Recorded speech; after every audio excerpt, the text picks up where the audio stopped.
The knock came just after midnight, light but steady, pulling Emily Parker out of a restless sleep.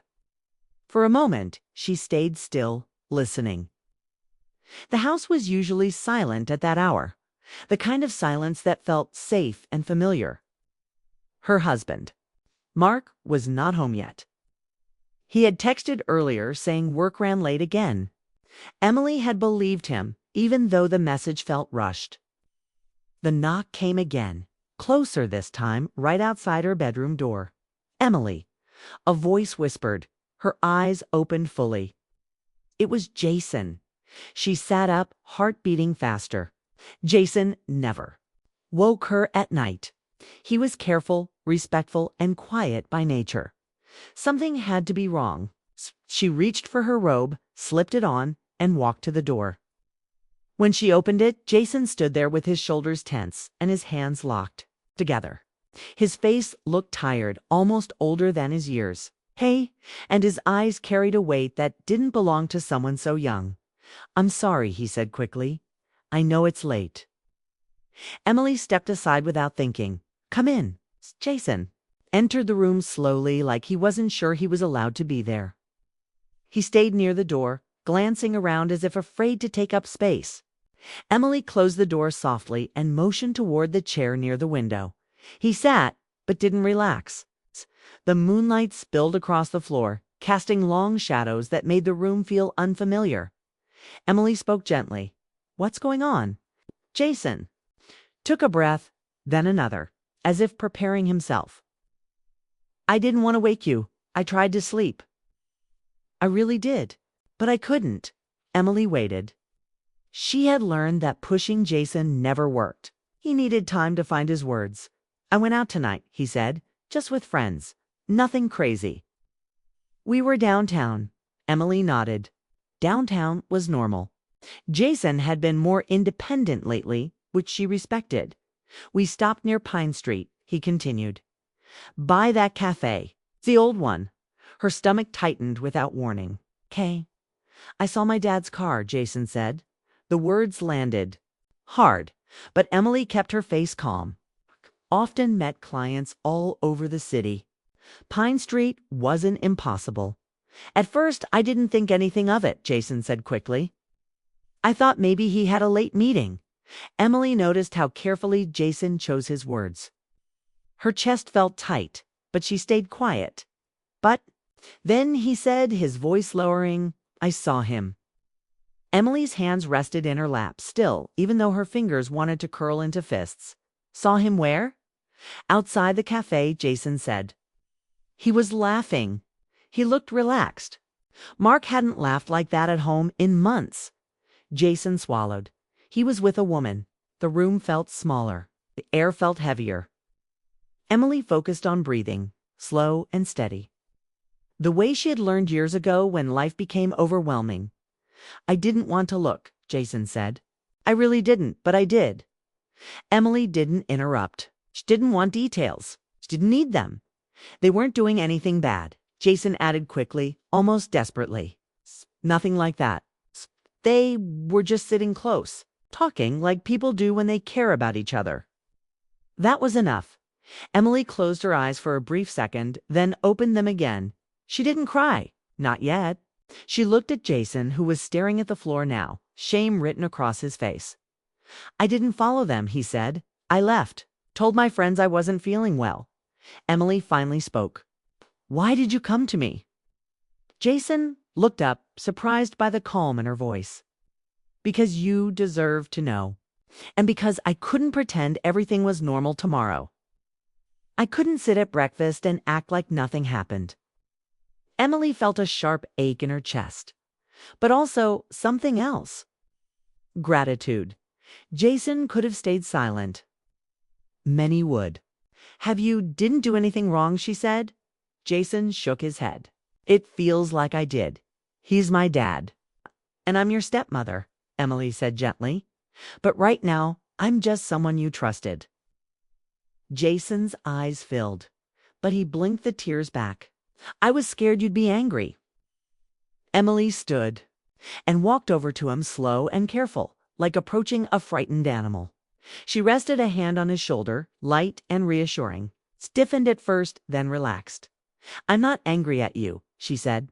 "I'm glad you told me." I sat in silence for a moment, the clock ticking softly on the wall. Outside, a car passed, its headlights briefly lighting the room before disappearing into the dark. "Do you want me to talk to him?" Jason asked. Emily shook her head. "No, this isn't your burden." Jason nodded, relieved but still uneasy. "Go. Try to sleep," Emily said. "We'll deal with tomorrow when it comes." Jason stood, hesitating. "I'm sorry," he said again. Emily met his eyes. "Thank you for being honest." Jason left the room quietly, closing the door behind him. Emily sat on the edge of the bed, staring at the wall. The night felt different now, like something had shifted and could never go back. She didn't cry yet. She simply sat there, awake, knowing that the life she thought she understood had just changed. Because of a knock at midnight and a truth that refused to stay hidden. Morning arrived without comfort. Emily Parker barely slept, her mind moving faster than the sunrise outside her window. The house felt the same, yet everything inside her felt unsettled. She moved through the kitchen quietly, making coffee she barely tasted. Jason had already left for school. She noticed the empty chair at the table and felt a strange mix of concern and respect for the courage it took for him to speak the night before. Mark came home later that morning, later than usual. His footsteps sounded normal, casual, like any other day. Emily stood at the sink, watching his reflection in the glass. He smiled when he saw her, placed his keys down, and asked how she slept. The question felt unreal. "Fine," she said simply. He kissed her cheek, a familiar gesture that now felt distant. Emily noticed how quickly he turned away, how his phone stayed in his hand. She didn't confront him. Not yet. She needed clarity, not emotion. The day passed slowly. Emily went to work, answered emails, smiled at coworkers. On the outside, nothing had changed. Inside, she replayed Jason's words again and again. She wasn't angry. That surprised her. What she felt instead was sadness, mixed with a quiet fear. Fear of what the truth might fully reveal. That evening, Jason came home late. Emily heard the front door close and footsteps pause in the hallway. He didn't come into the living room. She found him sitting on the stairs, backpack beside him, staring at nothing. "You okay?" she asked. Jason looked up. "I didn't know if you wanted to see me." Emily sat beside him. "I'm glad you're here." He nodded, relieved. "Dad's acting normal." "Yes," Emily said. "I noticed." They sat together for a moment. No long talk, no heavy words. Just quiet understanding. That night, Mark said he had another late meeting. Emily nodded and watched him leave. The sound of the door closing echoed longer than it should have. She didn't cry. She didn't follow him. She sat down and opened her laptop, not to search for answers, but to steady herself. She knew what needed to happen next. When Mark returned near midnight, Emily was waiting, not in anger, not in tears. "Just calm. We need to talk," she said. Mark froze for a second. Then he nodded, like he had been expecting this moment. They sat across from each other at the dining table. The light above them felt too bright. Emily spoke first. "Were you at work last night?" she asked. Mark looked down. "He didn't answer right away, Mark," she said gently. He exhaled slowly. "No." Slowly, "no." The words settled between them. "I saw your car," Emily continued, "near Pine Street." Mark's shoulders dropped. "Emily, be honest," she said, "please." He nodded. "I met someone." Emily felt the pain then, sharp but controlled. She stayed still. "How long?" she asked. "A few months," he admitted. "Started as conversations. I didn't plan for it to go this far." Emily listened carefully. "But it did, yes." He tried to explain. He said he felt lost. He said work stress changed him. He said he didn't feel seen anymore. Excuse sounded practiced, worn smooth by repetition. Emily didn't interrupt. When he finished, she spoke quietly. "You didn't talk to me," she said. "You talked." To someone else, Mark had no response. "What hurts," she continued, "is not that you struggled. It's that you stopped choosing honesty." Mark rubbed his face, tired. "I never wanted to hurt you." "I believe that," Emily said, "but you did." Silence filled the room again. From upstairs, Jason listened. He hadn't meant to, but the voices carried. His chest felt tight. He wondered if staying quiet would have been easier for everyone. But deep down, he knew silence would have been worse. Emily stood. "I need space," she said. Mark nodded. "I understand." That night, Emily slept alone. For the first time in years, the emptiness beside her felt honest. The following days were heavy but clear. Mark moved into the guest room. Conversations became short and careful. Jason avoided the tension by staying busy, but Emily noticed the worry in his eyes. One afternoon, she found Jason in the backyard, sitting on the steps. "You didn't ruin anything," she told him. Jason looked up. "I feel like I did." "You didn't," she said firmly. "You told the truth. That matters." He nodded slowly. "I didn't want you to be lied to." Emily smiled softly. "That makes you stronger than you know." Later that week, Mark packed a bag. He said he needed time to think. Emily watched him leave without begging him to stay. Something inside her had shifted. She deserved clarity, not confusion. That night, Emily sat by the window, looking out at the quiet street. She felt sadness, yes, but also relief. The truth, once painful, now felt grounding. Jason knocked softly on her door. Not at midnight this time, but early evening. "I just wanted to check on you," he said. Emily smiled. "I'm okay." And for the first time since that knock at midnight, she truly believed it. The days after the truth came out were quiet, but the silence in the Parker house was heavy. Emily Parker moved through the rooms with a careful calm, keeping her emotions in check while letting her mind process everything. Mark was home less and less, slipping in late at night with excuses that sounded thinner and thinner each time. She noticed his nervous glances at his phone, the way he avoided her eyes, and the subtle changes in his tone. She didn't confront him immediately. Instead, she watched, observed, and let the reality settle before acting. One evening, Emily decided it was time to face the situation directly. She waited for Mark to come back from work. When he walked through the door, he looked tired, almost fragile. Emily didn't rush him or demand answers. She simply poured herself a cup of tea and sat across from him at the kitchen table. The familiar surroundings felt different, now charged with the weight of what had been revealed, yet calm. "Enough to allow honesty, Mark," she began, her voice steady. "We need to talk about last night." He paused, fingers tightening around the car keys in his hand. I know." Emily leaned forward slightly. "I want the truth. Not half-truths, not excuses. The truth." Mark looked down at the table, taking a slow breath.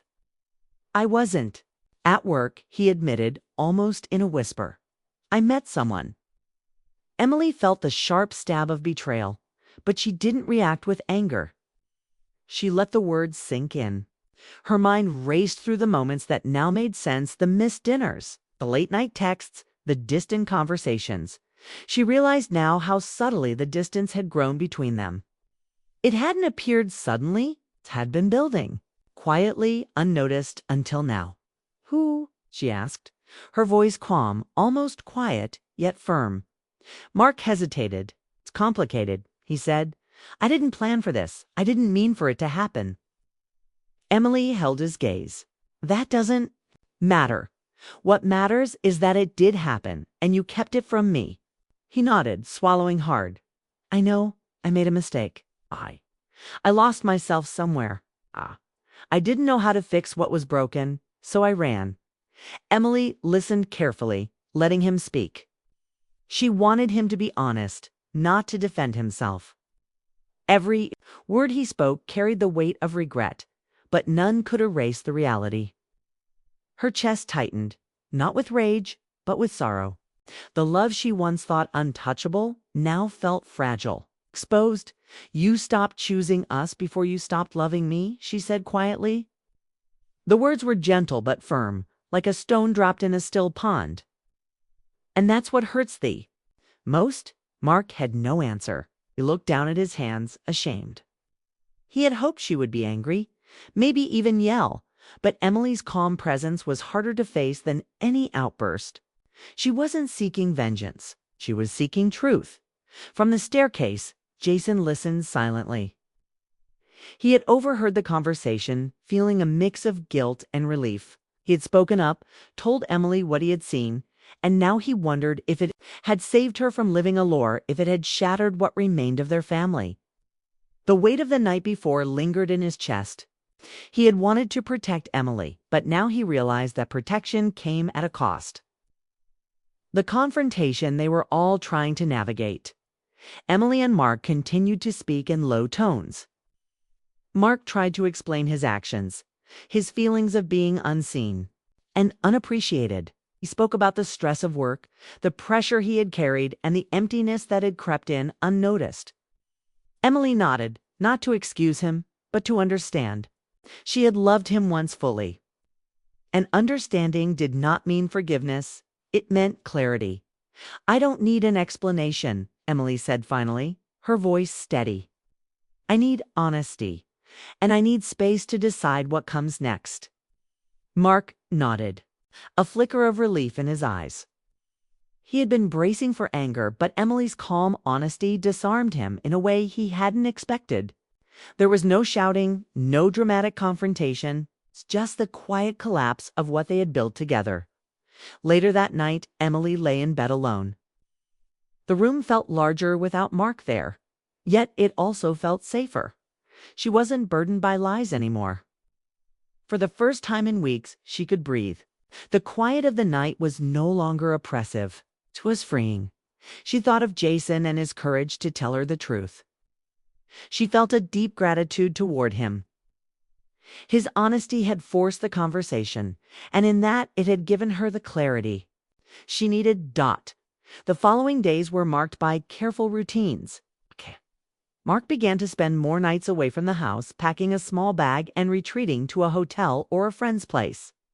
There were no dramatic fights, no slammed doors, only quiet, mutual understanding that some things could no longer remain the same.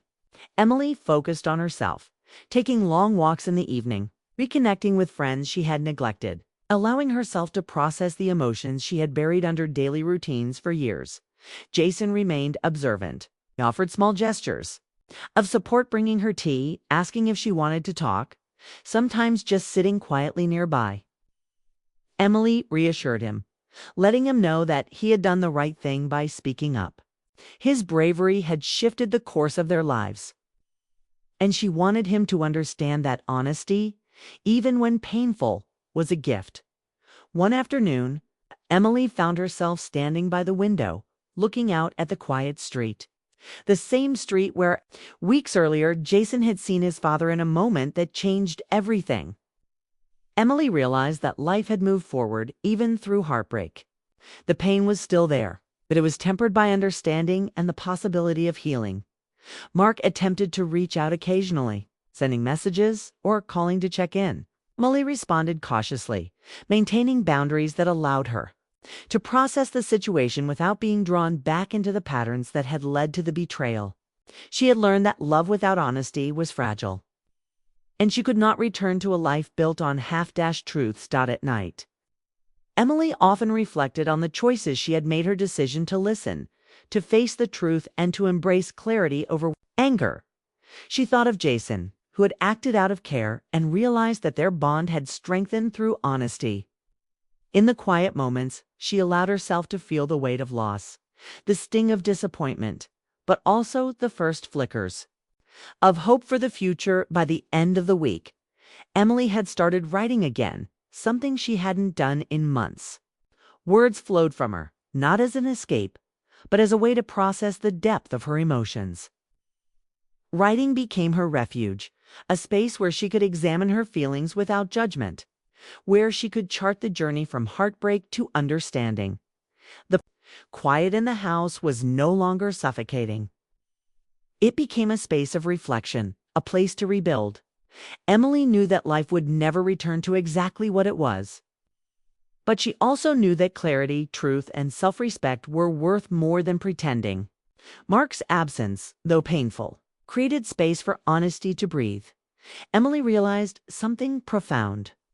The truth, no matter how painful, had a way of setting things into motion that lies never could. She would grieve, she would heal, and she would rebuild. And when she looked at Jason that evening, she saw not just her stepson, but a young man whose courage had reminded her that sometimes the hardest moments give way to the clearest paths forward. And in that understanding, Emily found the first sense of peace since the knock at midnight had changed her life forever. The weeks after the confrontation moved slowly, but with purpose. Emily Parker had carved out a new rhythm in her home, one that didn't depend on Mark's presence or absence, yet allowed her to heal from the heartbreak. The house felt lighter, though the memories of betrayal lingered in quiet corners. She woke each day with a mix of sadness and relief for the life she had imagined. Relief that she no longer had to pretend. Mark's visits became infrequent. When he came, they were short and deliberate, filled with careful words and measured apologies. Emily listened but did not argue. She had realized that confrontation after the truth had been revealed only drained her energy. What mattered now was understanding, clarity, and the slow rebuilding of her own life. She spent her mornings taking walks in the park, letting the air clear her mind, and her evenings in quiet reflection. Writing became her companion, a safe space to untangle her emotions and make sense of what had happened. Jason remained a constant presence, not intrusively, but gently. He would sometimes bring her coffee in the mornings or sit quietly nearby when she wrote. His respect and care reminded Emily of the importance of family bonds beyond the betrayal she had endured. One evening, as they sat on the porch watching the sunset, Jason spoke softly. "I was scared you'd hate me for telling you." Emily shook her head, smiling gently. "You did exactly what I needed. Gave me the truth when it mattered most. That takes courage." Jason's shoulders relaxed and a small smile appeared. "I just didn't want you to be hurt more than you already were." Emily reached over and squeezed his hand. "You helped me more than you know." Life moved forward quietly. Emily began reconnecting with old friends, attending social gatherings she had avoided, and rediscovering interests she had set aside during her marriage. Each small step reinforced the idea that life, though altered, could still hold joy and fulfillment. She realized that while heartbreak was painful, it also brought clarity. She had learned that she didn't need someone else's presence to feel whole. She could rebuild from within. Mark, in the meantime, had begun the process of moving on in his own way. He had taken a small apartment nearby, attempting to organize his life apart from Emily's. Their interactions became civil but distant. There were no long arguments, no raised voices, just the acknowledgement that some chapters end and new ones must begin. Emily had no interest in forcing reconciliation. She wanted honesty, integrity, and the ability to live free from the shadows of betrayal. One calm night, Emily stood at her bedroom window, the same place she had been awakened weeks earlier. The moonlight spilled across the quiet street, painting everything silver and soft. She reflected on how far she had come from sleepless nights filled with worry and fear to this moment of quiet clarity. The midnight knock that had changed everything no longer felt like an intrusion. It had been a gift, a catalyst that had forced the truth into the light. Jason knocked softly on her door later that night, not with urgency, but with his usual quiet care. "Are you okay?" he asked. Emily smiled, her eyes warm. "I'm okay. Better than okay, actually. I'm starting to feel like myself again." He nodded, sitting briefly on the edge of her bed. "I'm glad." She rested a hand on his shoulder. "You should be proud. You made a difference when it mattered most." Days turned into weeks, and Emily noticed subtle changes in herself. She laughed more freely, found joy in simple moments, and no longer carried the weight of secrecy. Mark's absence, while painful, had created space for honesty, reflection, and growth. She realized that she had been given a rare chance, not just to confront betrayal, but to reclaim her life on her own terms. She began exploring new opportunities, attending art classes and joining a book club. Each interaction reminded her that connection and happiness could exist outside the confines of her past relationship. She felt a gentle thrill at the possibility of the future, a quiet hope that life could still surprise her in beautiful ways. The heartbreak she had endured became a teacher, showing her the importance of self-respect, courage, and emotional resilience. Emily also noticed a shift in Jason. The weight he had carried had lightened. Kay laughed more easily at dinner, asked her questions about her day, and shared small details about his life. Their bond, strengthened through the honesty he had shown, felt deeper and more genuine than ever before. Emily realized that sometimes the hardest moments created the strongest connections. And in Jason, she found not just a stepson, but a young man whose courage had reminded her of the importance of truth and integrity. One quiet evening, Emily prepared a simple dinner and set the table. The house, though smaller and quieter without Mark, felt alive in a different way. She sat down, poured herself a glass of water, and allowed herself to enjoy the moment. She thought about how much had changed, the betrayal, the confrontation, the nights of uncertainty, and yet she also recognized the growth that had come from it. She had emerged stronger, more aware of her needs, and more capable of navigating life's challenges with grace. Jason joined her at the table, and they shared a light conversation about school, friends, and plans for the weekend. Emily noticed the ease in their interaction, the way they could speak honestly without fear of judgment. It was a stark contrast to the tension that had filled the house only weeks ago. She felt a deep sense of peace, knowing that the worst of the emotional storm had passed, leaving behind clarity, understanding, and the beginnings of healing. As night fell, Emily returned to her bedroom and stood once more at the window. The world outside was calm, quiet, and still, but inside her, a quiet determination had taken root. She would continue to move forward, embracing life with honesty, compassion, and the courage to protect her own heart. The past, though painful, had given her a gift, the knowledge that she could survive, thrive, and love herself fully. Emily realized that the truth once revealed had not destroyed her, had set her free. And in that freedom, she found not just closure, but the quiet promise of new beginnings, the hope of joy rediscovered, and the strength to face the future with an open heart and unwavering clarity. The midnight knock, once a symbol of disruption, had transformed into a symbol of courage and change. Emily Parker understood now that life would never be the same, but that was not a loss. It was an opportunity to live honestly, to heal completely, and to embrace the beauty of moving forward without fear. And for the first time in a long while, she slept peacefully, knowing that the hardest truths had led her to the most freeing moments of her life.